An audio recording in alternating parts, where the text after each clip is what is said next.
అబ్రహాము ఐగుప్తుకి వెళ్ళి ఓడిపోయినట్టుగా కనిపించాడు, కానీ తాత్కాలికంగానే ఓడిపోయాడు. కానీ దేవుడు ఏం చేశాడు? తన జీవితంలో శాశ్వతమైన విజయం ఇచ్చాడు.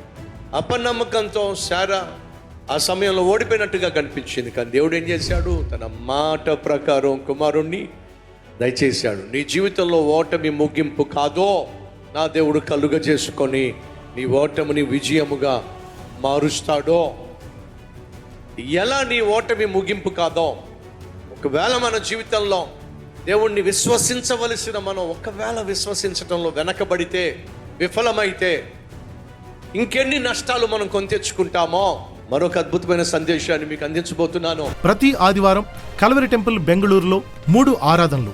మొదటి ఆరాధన ఉదయం 6 గంటలకు తెలుగు ఆరాధన, రెండవ ఆరాధన ఉదయం 9 గంటలకు తెలుగు ఆరాధన, మూడవ ఆరాధన మధ్యాహ్నం 12 గంటలకు కన్నడ ఆరాధన. స్థలం good shepherd auditorium, opposite Saint Patrick's church, museum road, Bengaluru.